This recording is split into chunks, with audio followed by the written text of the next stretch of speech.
1 Samuel chapter 27, verse 2. David arose unto Gath. I circled verse 4, 7, and 8.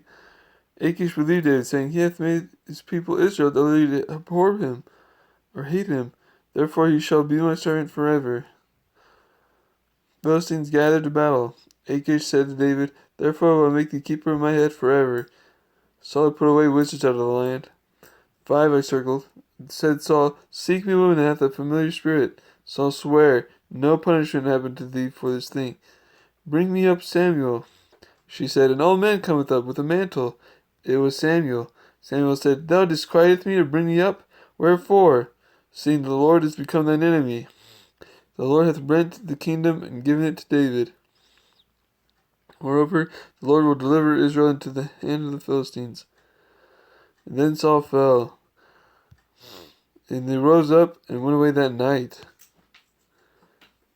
In chapter 29, I circled verses 4 through 6, 8 and 9. And then the Amalekites have invaded and take the women captives. David's 2 wives were taken captives. I circled verse 8 and 12, 15 and 17. David recovered all of the Amalekites had taken away, and David rescued his 2 wives. That's nice. Saved his wives. Chapter 31, I circled verse 3 and 4. Saul was dead, and all of his men.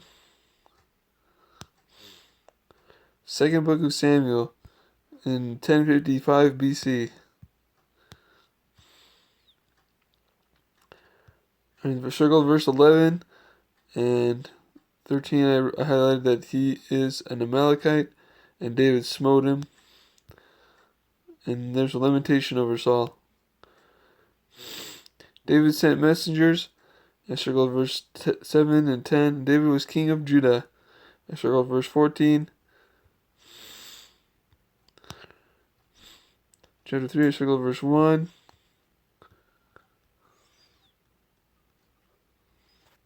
Verse 12 and 14. Verse 30. Then 2 Samuel chapter 4. I highlighted verse 8 and 9. Circled verse 11 as well. And then chapter 5 verse 3. David was king over Israel. 9 I circled. 13 I circled. 19 I circled. 23 and 24. And in 2 Samuel 6. David played all manner of instruments. Uzzah put forth his hand to the ark, and the oxen shook it. And God smote him for his error. He shouldn't have touched the ark. He died. And then the ark of God went into the city of David. 20 I circled and 23. Number 1 I circled of chapter 7 and 13. In chapter 8, David subjects many nations. That's about it. David said, Is there any of the house of Saul? Jonathan hath yet a son, Mephibosheth. David, for Jonathan thy father's sake, will restore thee all the land of Saul thy father.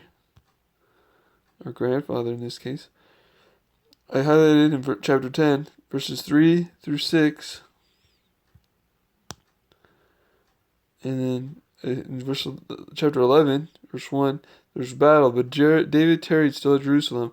He walked upon the roof and saw a woman washing herself. The woman was very beautiful. He laid with her, and the woman conceived. Set Uriah in the hottest battle, that he would be smitten and die. She became his wife, but the thing displeased the Lord.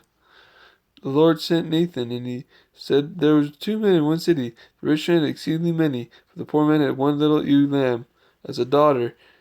The traveler came to the rich man, and he took the poor man's lamb. And David's anger was greatly kindled against the man. He shall restore the lamb fourfold, because he did this thing, because he had no pity. Thou art the man. I circled verse 11 and 12. Verse 18, it says, The child died. And they asked David, Thou didst fast while it was alive, but when it was dead, thou didst rise and eat bread. Now he is dead, wherefore should I fast? Why should I fast? Can I bring him back again? David comforted Bathsheba, and she bare him a son, and the Lord loved him. And his name was Solomon.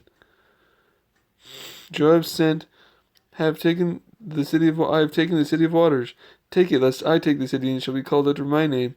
30 and 31 I circled.